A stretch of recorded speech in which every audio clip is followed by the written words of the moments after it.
بسم اللہ الرحمن الرحیم الحمدللہ رب العالمین والصلاة والسلام علی اشرف الانبیاء والمرسلین وعلی آلہ وصحبہ اجمعین۔ ناظرین مکرم، سورہ النساء چوتھا پارہ اور آغاز ہو رہا ہے یا ایھا الناس، انسانوں سے خطاب فرمایا جا رہا ہے۔ اے لوگو، اپنے رب سے ڈرو جس نے تمہیں ایک جان سے پیدا کیا اور اسی میں سے اس کا جوڑا بنایا۔ اب انسانی جو نسل ہے اور بنی نوع انسان ہیں، ان کے آغاز کی طرف قرآن نے بہت بلیغ اشارہ فرمایا ہے، اور اس کے اندر ایک بہت اہم چھپی ہوئی چیز یہ ہے کہ ہر انسان کو اس کی اصل کی طرف متوجہ کیا ہے قرآن نے۔ یعنی سادہ لفظوں میں ہم کہہ سکتے ہیں کہ اولاد کو ان کے باپ کا تعارف کروایا۔ جیسے یہ اصول و ضابطہ ہے کہ ہر بیٹے کو پتہ ہونا چاہیے کہ میرا باپ کون ہے، اور جب یہ مرکزیت اور یہ اصلیت انسان پر کھل جائے کہ میں آدم زاد ہوں،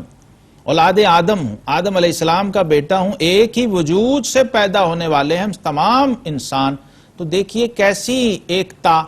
کیسی یکجہتی، کیسا ایک احساس تعلق پیدا ہوتا۔ یہ اسلامی تعلیمات کی اہم ترین روح ہے، اور یہ خاصہ بھی صرف اسلام کا ہے۔ اس وقت روئے زمین پر کوئی اور نظام ایسا موجود نہیں ہے جو انسانوں کو ایک ایسی اکائی میں اور ایک ایسی تسبیح میں پرو رہا ہے جہاں ابھی کوئی مذہب نہیں، کوئی مسلک نہیں، کوئی رنگ نہیں، کوئی نسل نہیں، کوئی نسب نہیں، کوئی زبان نہیں۔ اے لوگو، اس رب سے ڈرو جس نے تمہیں ایک جان سے پیدا کیا، یعنی سیدنا آدم علیہ السلام سے پیدا کیا، اور پھر وَخَلَقَ مِنْهَا زَوْجَهَا، اسی ایک جان سے پھر ان کا جوڑا پیدا کیا، یعنی سیدہ حوا سلام اللہ علیہا جو تمام انسانوں کی ماں ہیں۔ اب یہاں ایک نکتہ ہے سمجھنے والا، آپ بھی توجہ فرمائیں ہمتن گوش کہ عورت مرد سے پیدا ہوئی ہے۔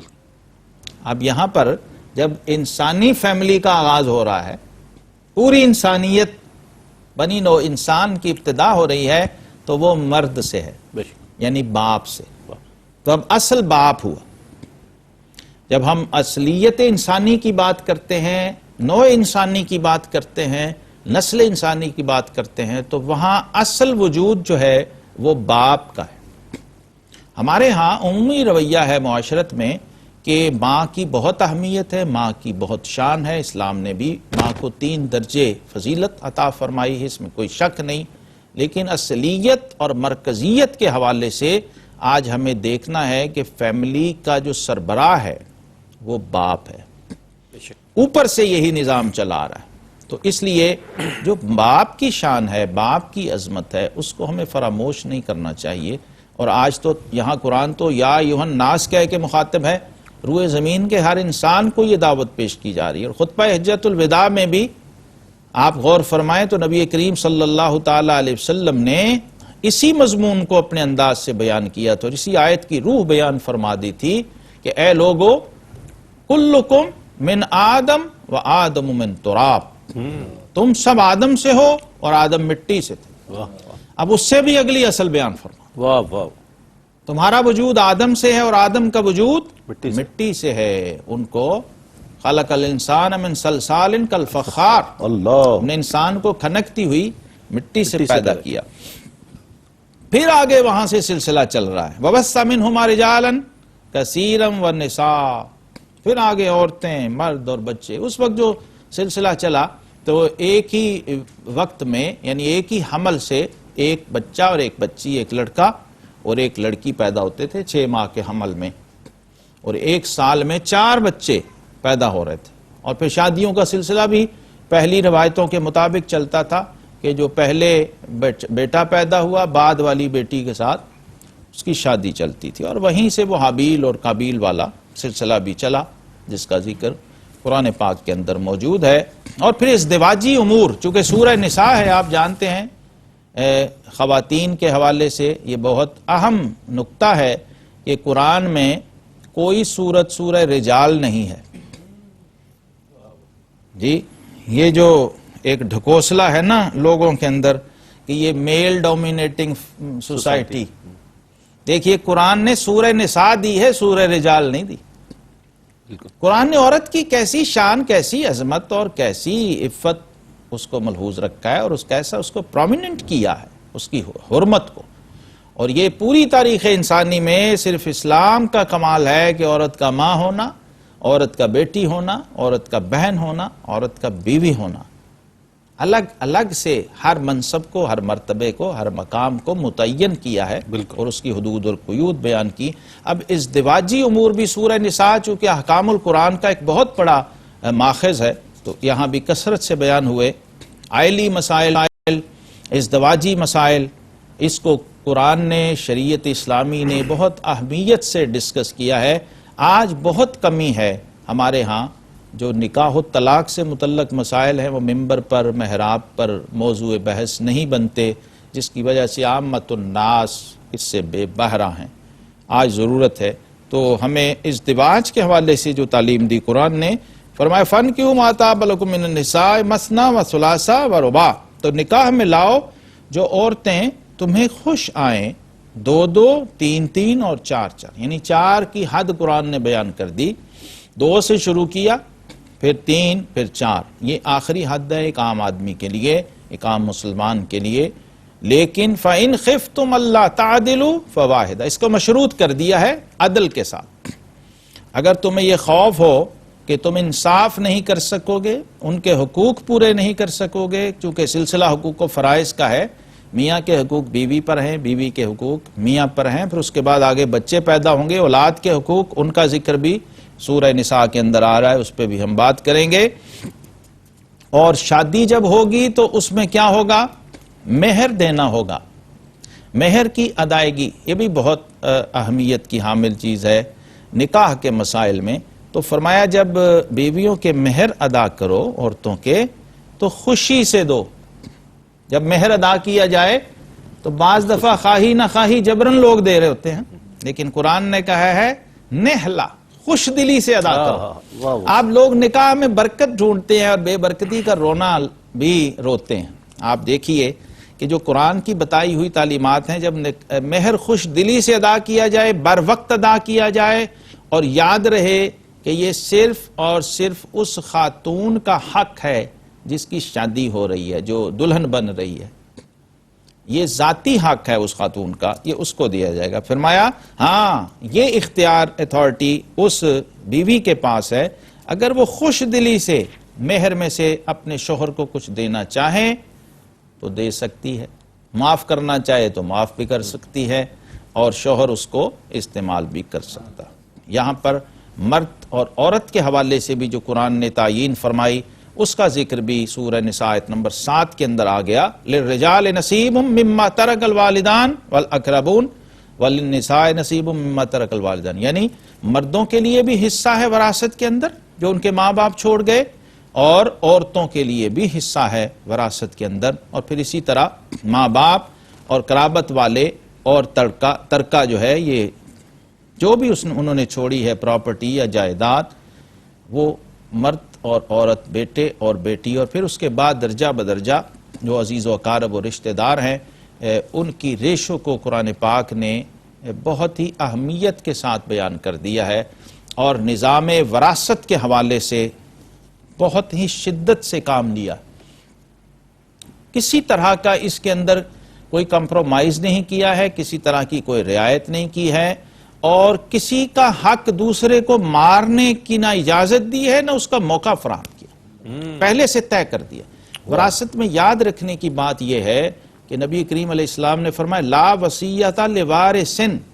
لوگ پوچھتے ہیں کہ اس کا کیا حصہ ہے، تو یاد رکھیں یہ حصے اللہ نے بانٹ دیے ہوئے ہیں، سبحان اللہ، اب نہ کوئی اس میں کمی کر سکتا ہے نہ بیشی کر سکتا،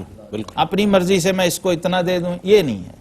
جو پہلے سے طے ہے کہ 2 حصے بیٹے کے ہوں گے، 1 حصہ بیٹی کا ہوگا، اسی اصول اور فارمولے سے وہ وراثت آگے تقسیم ہوگی۔ اور اگر ایسا نہیں ہے تو پھر دوسری صورتیں شریعت مطہرہ نے بیان فرما دی۔ ایک اور بہت اہم بات اسی سورہ نساء کے اندر آئی، سورہ نساء آیت نمبر 11 میں، یوصیکم اللہ فی اولادکم،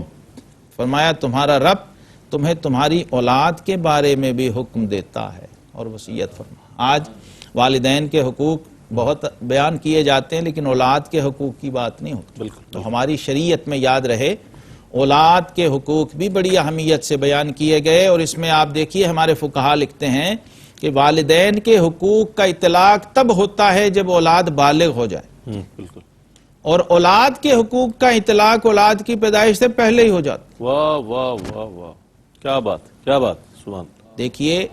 جب ایک رشتہ ہوتا ہے، ایک مرد اور عورت میاں اور بیوی کے رشتے میں اور بندھن میں بندھتے ہیں، تو اس کا بنیادی مقصد کیا ہے کہ آگے اولاد کا سلسلہ، نسل کا سلسلہ چلے گا. تو شریعت مطہرہ نے ہمیں یہ بتایا کہ وہ بچہ جو ابھی پیدا نہیں ہوا ہے اس کے لیے، جسے قرآن کہتے ہیں النساء حرث لکم، تو گویا تم اپنی اگلی فصل کے لیے کھیتی ڈھونڈ رہے ہو. تو جو شخص، اسلام یہ تعلیم دیتا ہے کہ اپنے لیے دلہن کی تلاش میں ہے، وہ یہ یاد رکھے کہ وہ صرف اپنی بیوی نہیں بلکہ اپنی ہونے والی اولاد کی ماں کو بھی تلاش کرے. بالکل. اسی طرح جو خاتون ہے اسے بھی یہ معلوم ہونا چاہیے کہ یہ میرا شوہر ہی نہیں ہے، یہ میری ہونے والی اولاد کا باپ بھی ہے. جب اس پہلو سے بنیاد بنتی ہے ایک معاشرے کی، تو وہاں سے پھر نافع انسان، نافع خاندان اور نفع بخش لوگ جنم لیتے ہیں. اسلام نے بڑی گہرائی کے ساتھ، بڑی اہمیت کے ساتھ اولاد کے حقوق بیان کیے، اور بڑی تفصیلات ہیں حدیث پاک میں. میں صرف ایک اشارہ یہاں عرض کر دیتا ہوں کہ ایک صحابی تھے، حضور صلی اللہ تعالی وسلم کے گھر تشریف لے گئے، ان کا بیٹا آیا، بچہ، تو انہوں نے بڑا محبت سے اس کو لپٹا کے گلے لگایا اور بوسہ دیا بیٹے کو. اور جب اسی صحابی کی اندر سے چھوٹی بچی آئی، بیٹی، تو اس کو بس ایسے ہی سرسری انداز سے اپنے ساتھ بٹھا لیا اور اسے بوسہ نہیں دیا. تو آقا کریم علیہ الصلوۃ والسلام نے فرمایا اعدلوا بین اولادکم، فرمایا اپنی اولاد کے درمیان بھی انصاف کو ملحوظ رکھا کرو. یہ ہرگز جائز نہیں ہے کہ ایک بچے کے سامنے دوسرے بچے کو زیادہ پیار کیا جائے، یہ بھی اس کی حق تلفی ہے. اور پھر بیٹے کو بیٹی پر ترجیح دی جائے. اولاد ہونے میں وہ دونوں برابر ہیں، وہ لیگل حق اور اتھارٹی الگ سے ہے، لیکن اولاد ہونے کے ناطے بلکہ آقا کریم علیہ السلام نے سنت بنایا کہ بیٹی کے ساتھ بیٹے کی نسبت ذرا تھوڑا زیادہ شفقت فرمائے. سبحان اللہ، سبحان اللہ. اور فوراً ان صحابی کی تعلیم فرمائی اور ان کے ذریعے اپنی امت کی تعلیم فرمائی کہ تم نے بچی کو اسی طرح سے شفقت اور پیار سے اپنی آغوش میں کیوں نہیں لیا جس طرح بیٹے کو لیا ہے، کہیں اس کا دل نہ دکھ جائے. اسی طرح حضرت نعمان بن بشیر رضی اللہ عنہ کی روایت بخاری میں بڑی مشہور ہے، بہت پیارے تھے، بہت لاڈلے تھے، بہت محبوب تھے اپنے ماں باپ کے بھی اور آقا کریم علیہ الصلوۃ والسلام کے بھی. لیکن جب ان کے والد نے ان کو گفٹ کرنا چاہا اپنے باقی بچوں کے علاوہ صرف ایک بیٹے کو، تو آقا کریم علیہ السلام نے فرمایا کہ میں ظلم کا شریک نہیں بن سکتا، ظلم کے اندر شامل نہیں ہو سکتا. اسی طرح عورتوں کے حوالے سے ایک اور رویہ ہے، اگر کہیں کسی عورت سے بدکاری کا ارتکاب ہو جائے اور زنا کر بیٹھے تو اس پر بھی شریعت مطہرہ نے جو لیگل اور قانونی حدود اور قیود ہیں اس کا تعین فرمایا ہے. حدود کے حوالے سے تعزیرات اور حدود دونوں کا تعین کیا. فرمایا اگر کسی عورت پر ایسا الزام لگ جائے جو بدکاری پر مبنی ہو تو پھر کیا ہے، پھر اپنے میں سے 4 مردوں کی گواہی لو. اگر وہ گواہی دے دیں تو پھر ان عورتوں کو گھر میں بند رکھو، یعنی ان کو محبوس کر دیا جائے. اور زنا کی حد اگر ثابت ہو جائے، جرم ثابت ہو جائے شرائط کے ساتھ، لیگل قانونی شرائط کے ساتھ، تو پھر اس کی سزا اسلام نے رجم اور موت مقرر فرمائی ہے، خواہ وہ مرد ہو خواہ وہ عورت ہو. خاص طور پہ شادی شدہ مرد اور شادی شدہ عورت، اس کو سنگسار کرنے یعنی موت کی سزا تجویز فرمائی گئی ہے. اس لیے کہ یہ صرف قانون کی یا شریعت کی خلاف ورزی نہیں ہے، فطرت کے بنیادی اصولوں کو پامال کیا جا رہا ہے. ایک پورے کے پورے طے شدہ نظام کی خلاف ورزی کرتے ہوئے جو میاں اور بیوی کے رشتے سے آدم اور حوا سلام اللہ علیہما سے شروع کیا تھا اللہ نے نظام فطرت، اس کی خلاف ورزی کر کے انہوں نے نظام فطرت کو توڑنے کی کوشش کی ہے اور ایک